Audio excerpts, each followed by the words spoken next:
Good evening and welcome back to my channel. I am the Loyal Hufflepuff, and tonight we will continue our reading in Siege and Storm. This is the second book of the trilogy titled Shadow and Bone, and there is currently a Netflix series out that has the second season based on this book, and I believe as well as the second book of the duology of Six of Crows. I know you all have been waiting for me to continue reading this series. I know it's been a huge break, and I hope that you all are now excited about reading this next chapter or two tonight, and we'll see how far we go.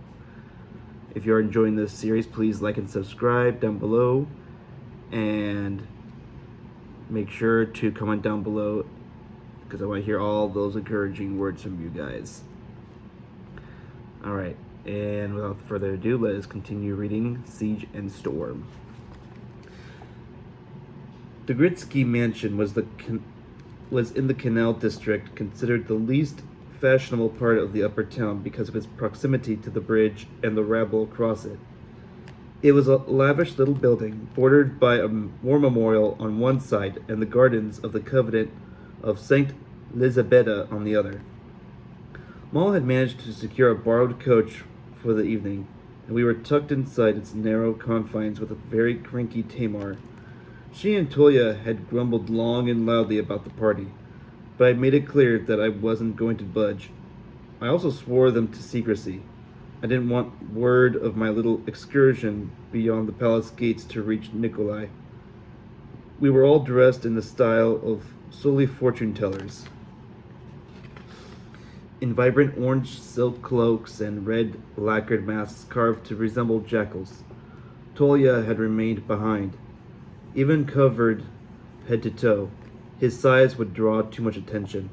Maul squeezed my hand, and I felt a surge of giddy excitement. My cloak was uncomfortably warm, and my face was already starting to itch beneath the mask. But I didn't care. I felt like we were back at Karamzin, casting off our chores and braving the threat of the switch just to sneak away to our meadow. We would lie in the cool grass and listen to the hum of the insects, watch the clouds break apart overhead. That kind of peace seemed so far away now. The street leading to the Pickle King's mansion was clogged with carriages. We turned onto an alley near the Covenant so that we'd be better able to mix in with the performers at the servants' entrance. Tamar carefully shifted her cloak as we descended from the coach. She and Maul were both carrying hidden pistols, and I knew that beneath all the orange silk, she had her twin axes strapped to each thigh. What if someone actually wants his fortune told? I asked, tightening the laces of my mask and pulling my hood up. Just feed him the usual drivel, said Maul. Beautiful women, unexpected wealth. Beware of the number 8. The servants' entrance led past a steam-filled kitchen into the house's back rooms. But as soon as we stepped inside, a man dressed in what must have been the Gritsky livery seized my arm. Just what do you think you're doing? He said, giving me a shake. I saw Tamar's hand go to her hip. You three should already be circulating. He shoved us toward the main rooms of the house. Don't spend too long with any single guest, and don't let me catch you drinking. I nodded, trying to get my heart to stop hammering, and we hurried into the ballroom. The Pickle King had spared no expense.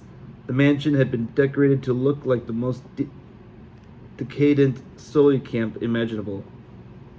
The ceiling was hung with 1,000 star-shaped lanterns.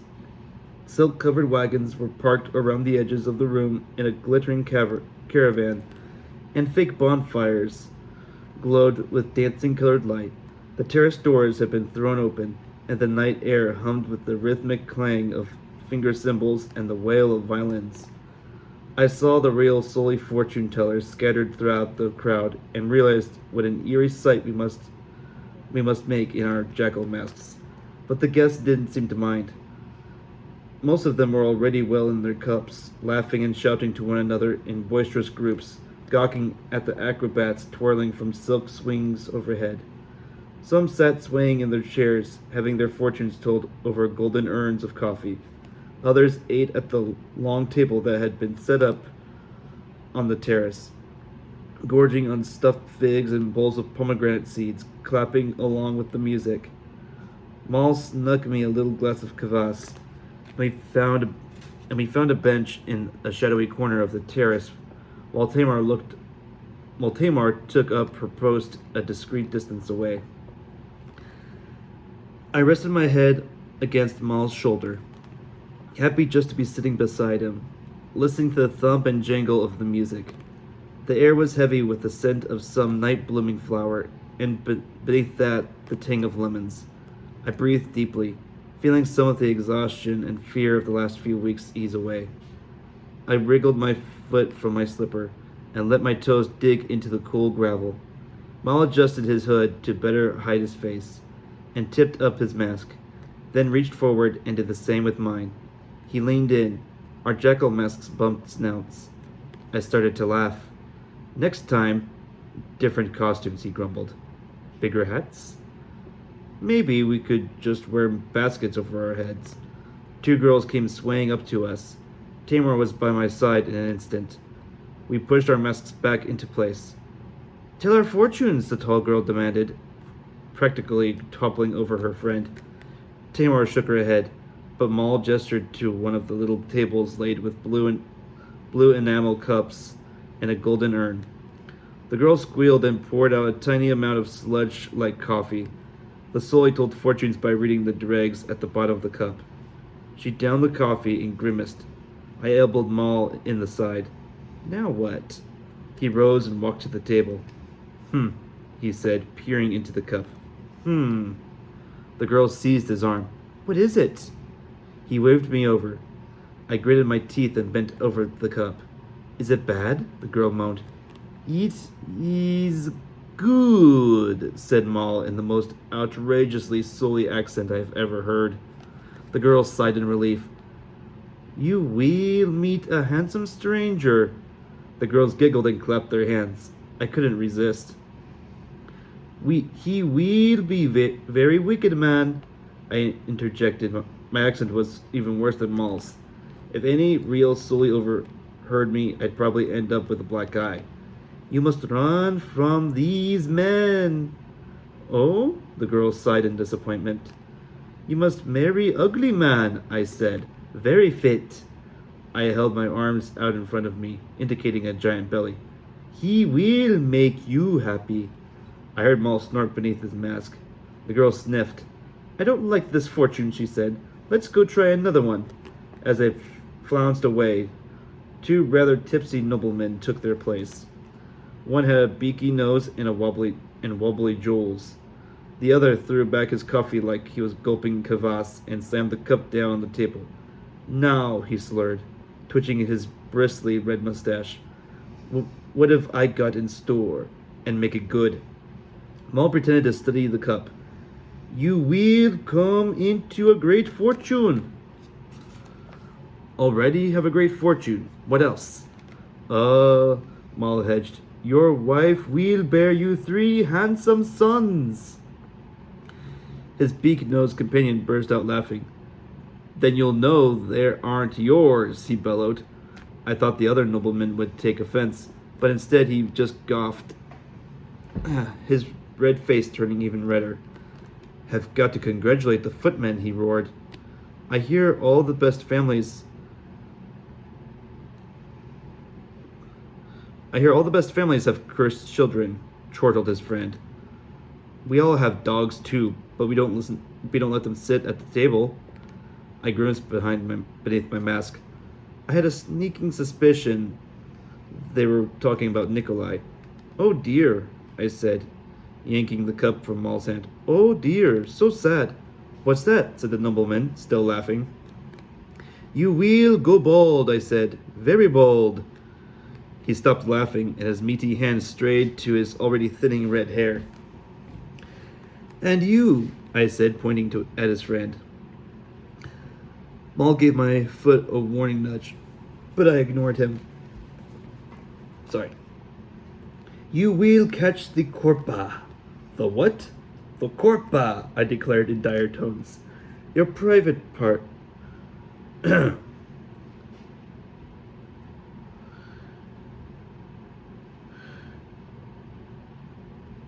The Corpa, I declared in dire tones. Your private parts will shrink to nothing. He paled. His throat worked. But at that moment, there was shouting from inside the ballroom, and a loud crash as someone upended a table. I saw two men shoving each other.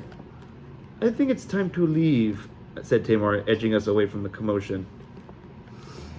I was about to protest when the fight broke out in earnest.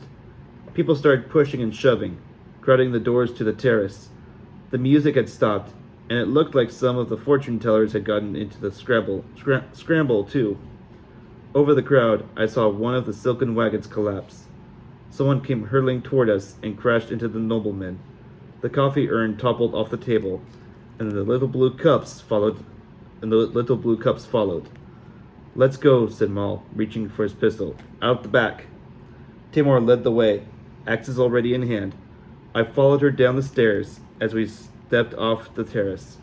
I heard another horrible crash and a woman screaming. She was pinned beneath the banquet table. Maul holstered his pistol. Get her to the carriage, he shouted to Tamar. I'll catch up. Maul, go! I'll be right behind you. He pushed into the crowd, toward the trapped woman. Tamar tugged me down the garden stairs and up a path that led back along the side of the mansion, to the street. It was dark, away from the glowing lanterns of the party. I let a soft light blossom to guide our steps.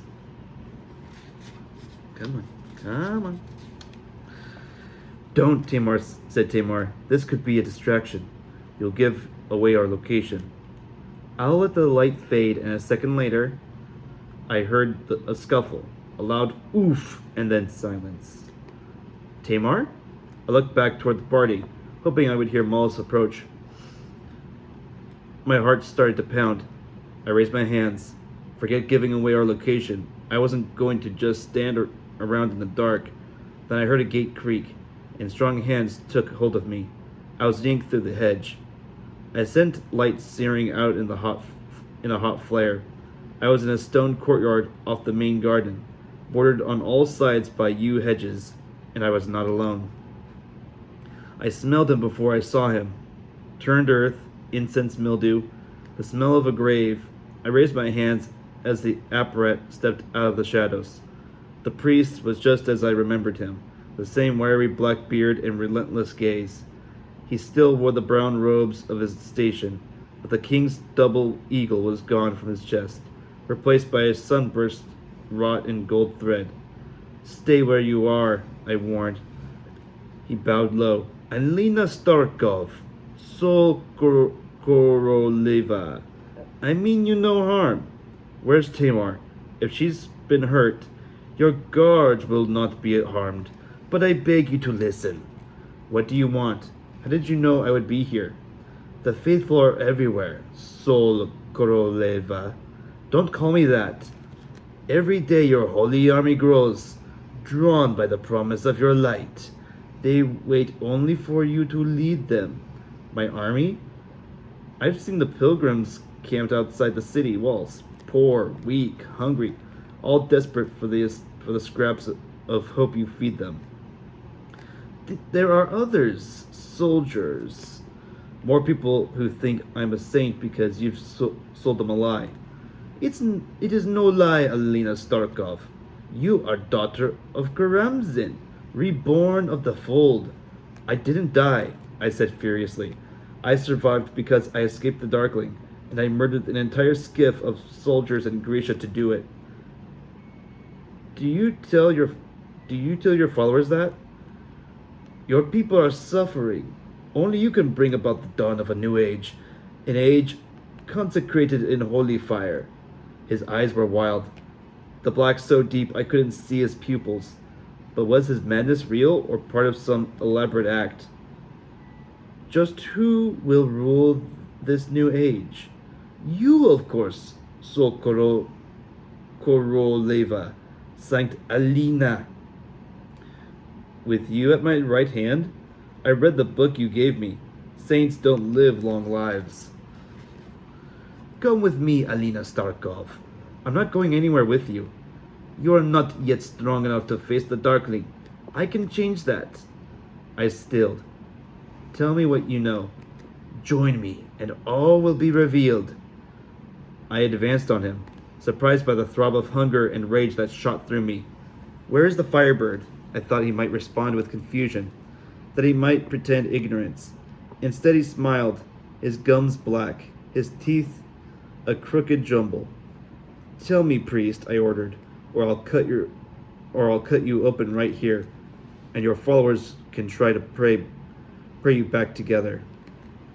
With a start, I realized that I meant it. For the first time, he looked nervous. Good. Had he expected a tame saint? He held up his hands politely. I do not know, he said. I swear it. But when the Darkling left the little palace, he did not realize it would be for the last time. He left many precious things behind, things others believed long since destroyed. Another surge of hunger crackled through me. Morozov's journals? You have them? Come with me, Alina Starkov. There are secrets buried deep. Could he possibly be telling the truth?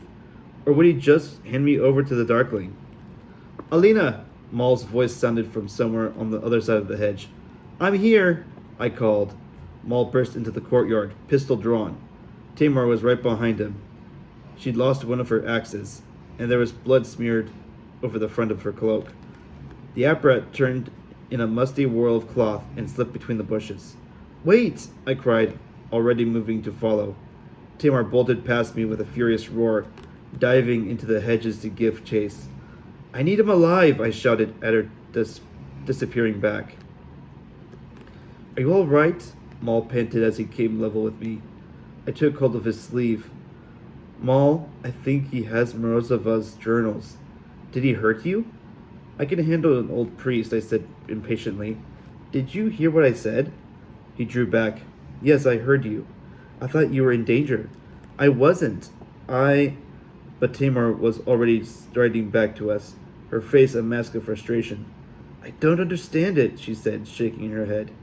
He was there, and then he was just gone. Saints, I swore. She hung her head. Forgive me. I'd never seen her look so downcast. It's all right, I said, my mind still churning, part of me wanting to go back down that alley and shout for the apparat, demand that he show himself, hunt him through the city streets until I found him and pried the truth from his lying mouth. I peered down the row of hedges. I could still hear shouting from the party far behind me, and somewhere in the dark, the bells of the Covenant began to ring. I sighed. Let's get out of here. We found our driver waiting on the narrow side street where we left him. The ride back to the palace was tense.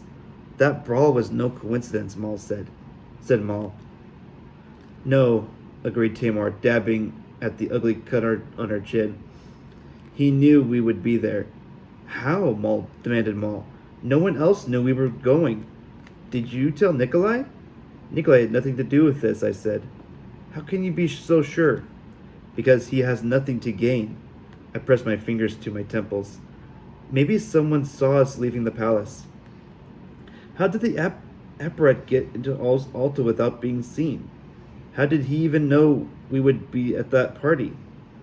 I don't know, I replied wearily. He said the faithful are everywhere. Maybe one of the servants overheard. We got lucky tonight, said Tamar. This could have been much worse. I was never in any real danger, I insisted. He just wanted to talk. What did he say? I gave her the barest description, but I didn't mention Morozov's journals. I hadn't talked to anyone except Maul about them, and Tamar knew too much about the amplifiers already. He's raising some kind of army, I finished. People who believe that I've risen from the dead, who think I have some kind of holy power. How many? Maul asked. I don't know. And I don't know what he intends to do with them. March them against the king? Send them to fight the Darkling's horde? I'm already responsible for the Grisha. I don't want to burden the burden of an army of helpless Otkazatseya. We're not all quite so feeble, said Maul, an edge to his voice. I just meant he's using these people. He's exploiting their hope. Is it any different than Nikolai parading you from village to village? Nikolai isn't telling people that I'm immortal or can perform miracles. No, Maul said. He's just letting them believe it. Why are you so ready to attack him? Why are you so quick to defend him? I turned away, tired, exasperated, unable to think past the whir of thoughts in my head. The lamp-lit streets of the upper town slid by the coach's window. We passed the rest of the ride in silence.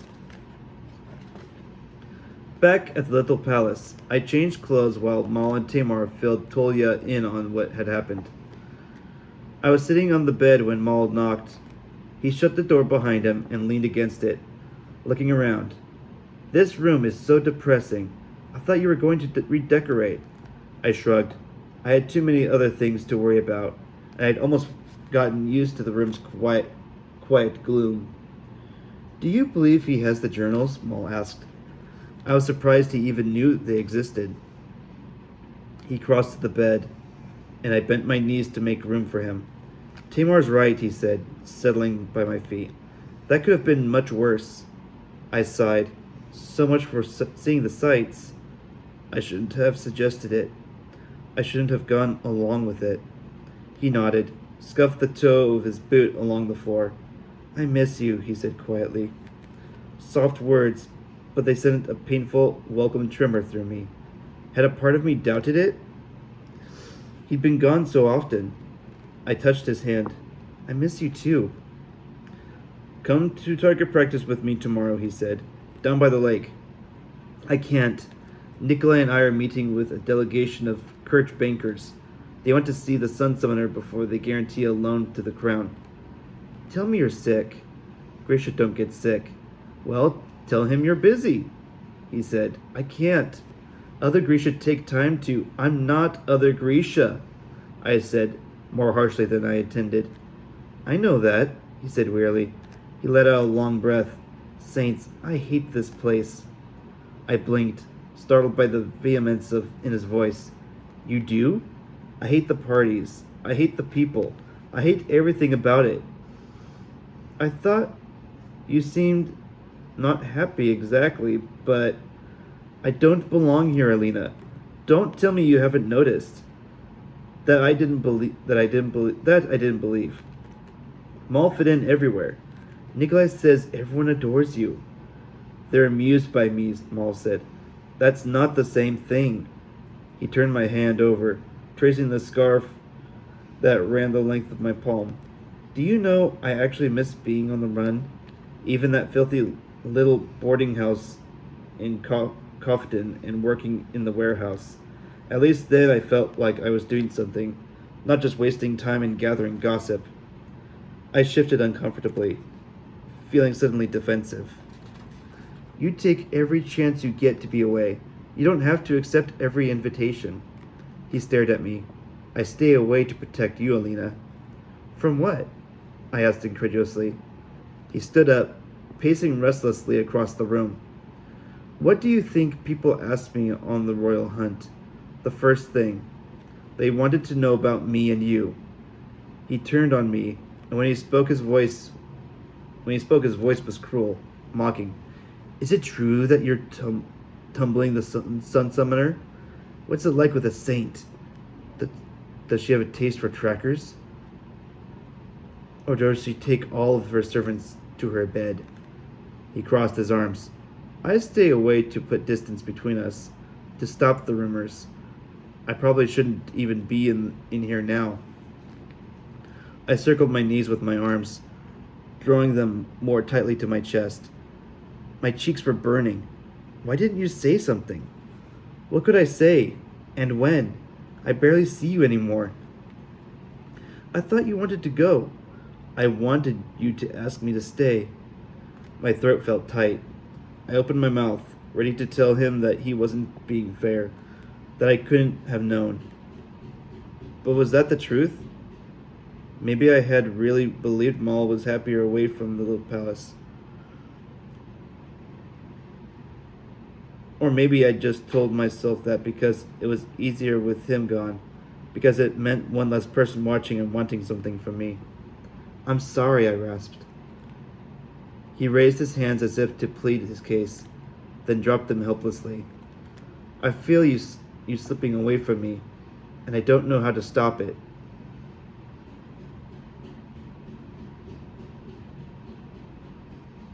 Tears pricked my eyes. We'll find a way, I said. We'll make more time. It's not just that. Ever since you put on that second amplifier, you've been different. My hand strayed to the fetter. When you split the dome, the way you talk about the Firebird, I heard you speaking to Zoya the other day. She was scared, Alina, and you liked it.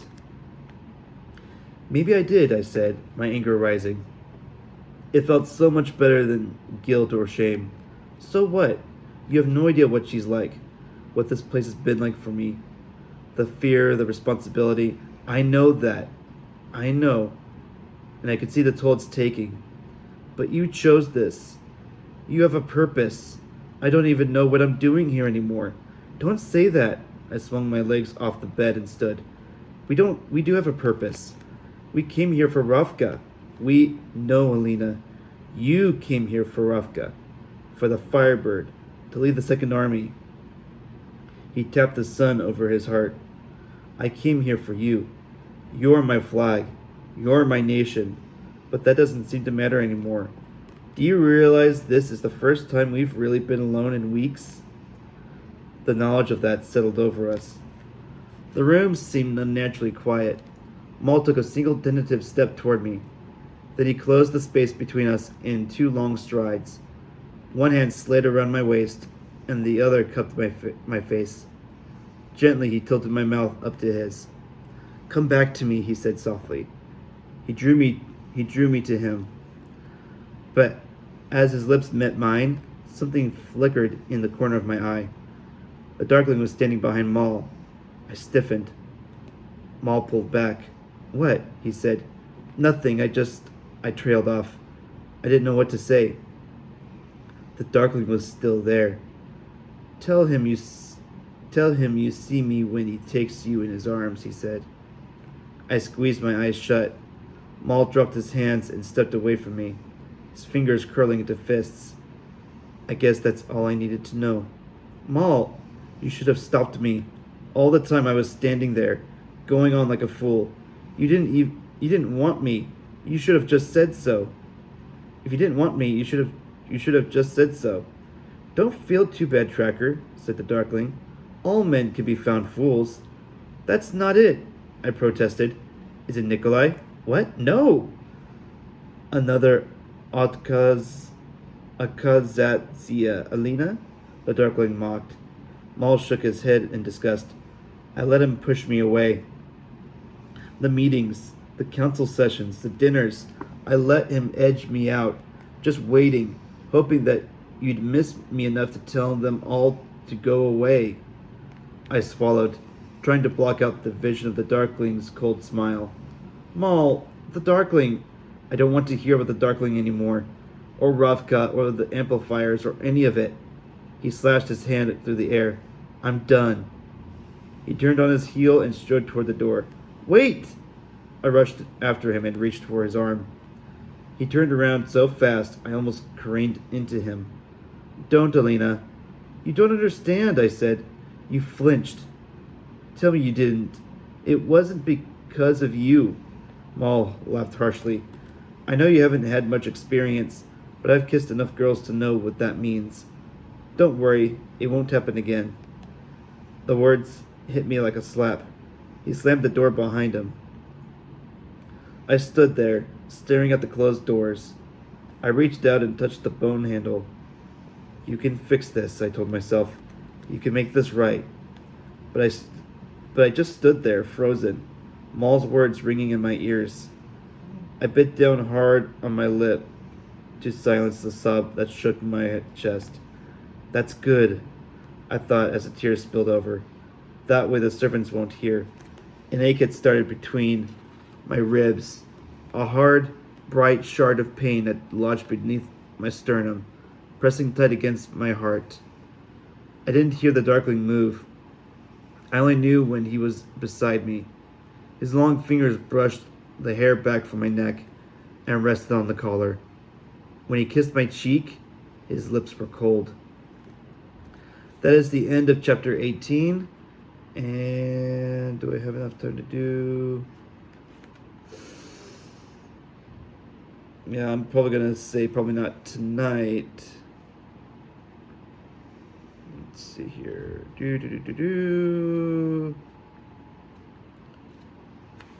Yeah, probably not tonight.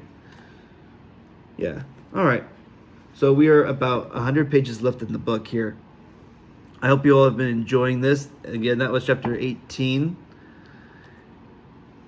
And again, please comment down below what your thoughts are. If this is... Because what I'm thinking is that Alina is probably summoning the Darkling. Or this could all be just be her in her imagination. Or the Darkling could be connected to her via the Darkfold when it attacked Alina earlier in this book. But anywho, I wonder what your guys' thoughts are with this. Hope you all have a wonderful evening.